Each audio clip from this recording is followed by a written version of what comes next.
Well, we're very lucky to be joined on the show now, out of France, of all places. The man who controlled the game, the final, Super Rugby Final, Crusaders getting over the top of the Chiefs, Ben O'Keefe. And I want to talk to Ben about the game, but more about the fallout afterwards, which has just sickened me.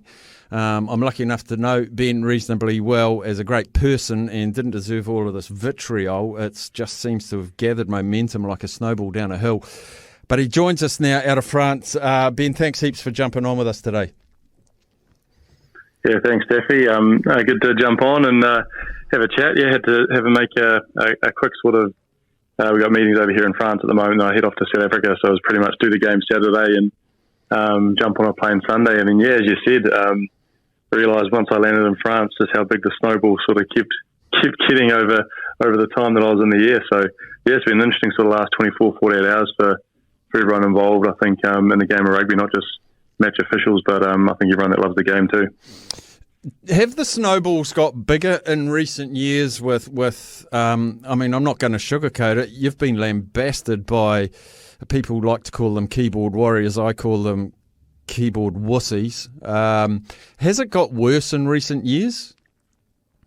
Yeah, I think it has. I mean, we all know social media is part of our age now, and it's something that probably isn't going to go away as we go through generations. It's something that I've accepted, and I've also accepted that over the years I've been doing more games at a higher level, bigger games, and with those sort of games and responsibility that I have to obviously get better as a referee comes more people watching, more criticism. We're talking we go through series like international test matches, Lions series, Rugby World Cups, and finals and playoff games as well. So it's definitely built up. I think especially over the last 12 months, I can think of numerous examples where I use examples of myself and whether I'm getting messages privately or just in the media.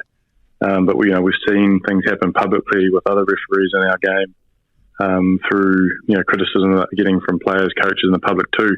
Which for me, I've noticed that, and I think I can be in a position where I'm sort of in the middle of it all and seeing it happen, and I can just see that it's getting worse and worse and worse. And I'm worried for obviously the future in terms of where we're at in terms of match officials and how the game's moving forward. And in the short term, I'm worried for the World Cup. We've got a pretty big in France now. We've got a pretty big competition coming up soon, and I just am uneasy with how I guess the public's going to perceive some of these massive games, which are no doubtly going to happen in pool play and in the playoff series as we get into it. Now, you're worried about a lot of things. I was worried about you, to be perfectly honest. When I saw all this vitriol being aimed at you, it was pretty hateful. It was pretty bloody awful. How are you with all of this? Yeah, thanks, Steph. I've had overwhelming support around this as well. So I want to obviously thank everyone for that. Fortunately, I'm really good. I'm fine. I've got a great friend base, family base, and a support network around me. So you sort of just tap into that, and over time you get used to doing that when you need to. And yeah, so fortunately I'm fine, but it's also unfortunate that I'm fine as well because as you saw, some of those messages and probably just the number of messages from a game like that was just out of control. And that it sort of made me think because I went through my review, and even after the game, I knew that there were some issues in the game that we got wrong, that we clearly got wrong, and that I needed to get better at.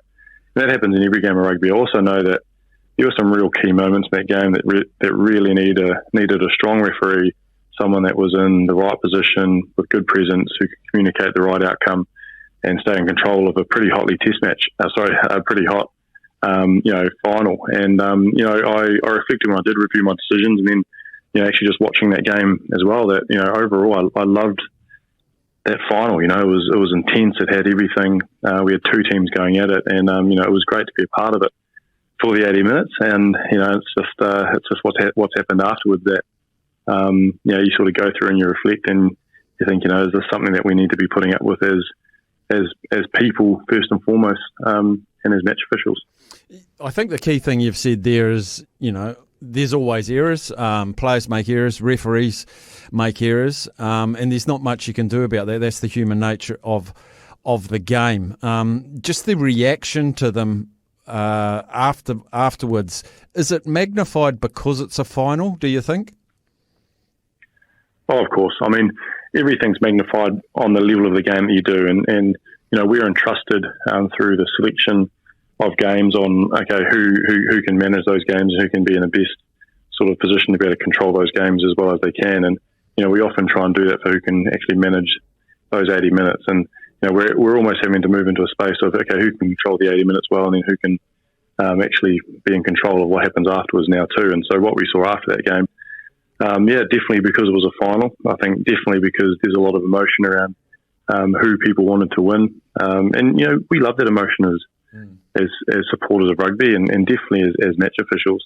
It's just that when that emotion and that passion crosses a line, which I think we've seen in a lot of the posts that I received, and we're only talking about a number of those individuals, then it does become a massive issue. When you do your post-match review, how fine-tooth comb do you go? Like the things that are being talked about, the forward pass from the Crusaders, the Crusaders fans are saying there was a forward pass from Stevenson to Narua for his try, the yellow cards. Do you look at every single decision that you've made when you do your review?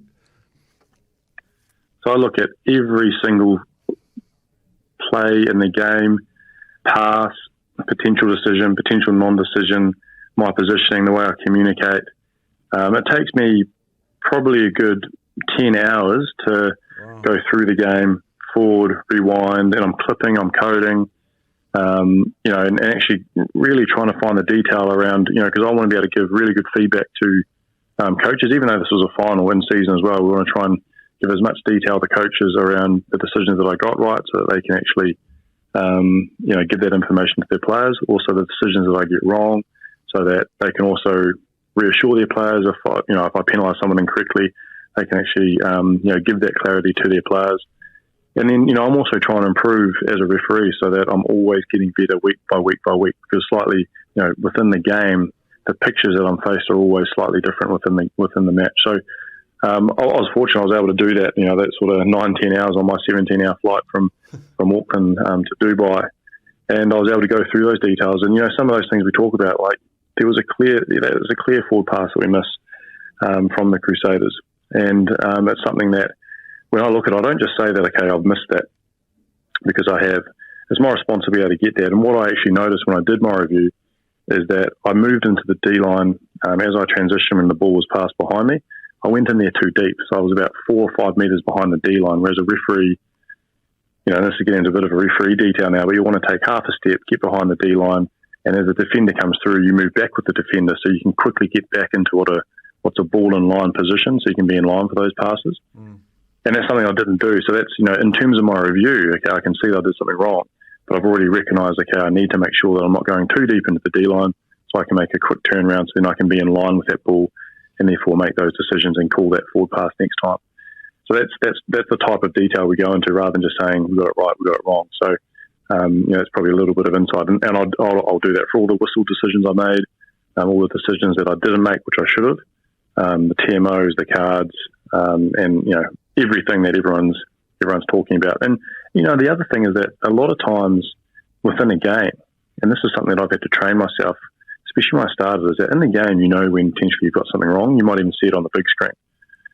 But you've got to make sure that you can't let that incorrect decision snowball within the game to affect other decisions that you might be making. So if you start doubting yourself in the game, lose confidence, then you start making errors, and then that can compound and get worse. So it's really important in the game. You might make an error, or you might make a really good decision. You just got to go to the next decision, then the next decision, and then trust that when you do your review, if you do a really thorough review, you can pick up on those things, then you're less likely to make it next time. That's how I'm always trying to grow, and that's what's kept me at the top of the game for so long. Penalty count. This always does my head in when people say, the penalty count was 18-6, he favoured one team over the other. But my argument's always been, if you break the speed limit 18 times and get caught, and you break the speed limit 6 times and you get caught, that's why you've got that penalty count. It seemed like you were warning the Chiefs a lot more than the Crusaders, but my argument is they were infringing a lot more. Yeah, and it's as simple as it is, right? As a referee, we're trying to set boundaries within the game and to make it really clear to players, what are we seeing on this day? And we've got to be consistent game to game, but also within the game as well. One of my strengths is that I'm a very strong communicator, and And often I'm actually criticised that I'll wait too long before I give a warning, and I'll wait too long before I give a yellow card. But my philosophy is that I want to be able to make my decisions really clear, and then give the opportunity to the captain to then tell their players how they need to change behaviour around what I'm seeing. And so often it means that if I get 3 penalties or 4 penalties in a row inside the 22 for slowing the ball down or closing down space, that triggers me to think, okay, I've got to start thinking about penalising furthermore and potentially escalating to a yellow card. But I'm always going to give the captain an opportunity to understand what I'm seeing, so then they can actually tell their team. Ultimately, when you give a warning as a referee, you want that warning to mean that those penalties aren't happening again. And if we have maybe 20 or 30 minutes before another penalty happens, then maybe that's it. Okay, you don't need to do anything else. But in this instance, we have multiple penalties. I give a warning, a pretty clear warning, and then we have 2 more penalties, and I finally give the yellow card on the second of those penalties. So I'm always about processes. I always try and follow a process that I'm consistent. And I think, when I reviewed that process in that segment of probably 30 minutes, or when I went from penalty 1, to penalty 6 and 7 with the warning and the yellow card, I was really happy with that process that I achieved there. So finally, Ben, with all of this, I don't want to say it, but all of this hate that's out there on the social media, I know it's not the majority of people, but it gets all the legs, doesn't it? What's your hope that will come out of all of this? I mean, I think it's brilliant that you're prepared to come in front-footed and talk about it, not to preserve you, but maybe to preserve the future. What's your best outcome from this horrible situation? I think the best outcome for me is that I realise I've got a responsibility in terms of where I stand and my position as a referee, not just within New Zealand rugby, but in world rugby. And, it's important for people, I think, to be aware of the person behind the whistle, but also, what goes on after we blow that final whistle. And I don't agree with what's been happening over the last 12 months.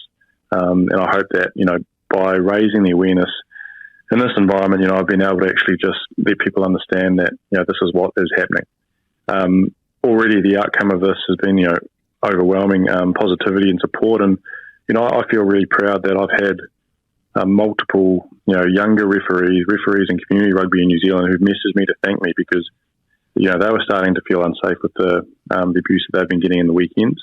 They were thinking about hanging up the whistle because of, what was happening to them when they were in the middle of the field. And, they thanked me for actually standing up for them. And that's something that if I could get anything out of this, it was to actually show my support to the individuals out there that are doing it every weekend. And, I'll always continue to do that for as long as I'm refereeing. And as you said before, Staffy, it is the minority, So when something like this comes out, you do realise that the public is behind the game of rugby. The public is behind the players, the coaches and the match officials. And this has nothing to do with the players, nothing to do with the coaches. Clayton McMillan was excellent. He called me to see how I was. That was the first thing he wanted to worry about. Nothing about the game, and I truly respect the man for doing that. And so the rugby is in a good space. I think we just need to, just have these open conversations, and that's all I was trying to do is try and support my fellow referees out there, and also support the direction that the game I think needs to move to. Well, Ben O'Keefe, you're a bloody good ref, and for doing this for not only yourself but for the good of the game and these young referees out there, you're even better bloke for doing it, and for talking to us in the middle of the night in France is even better, mate.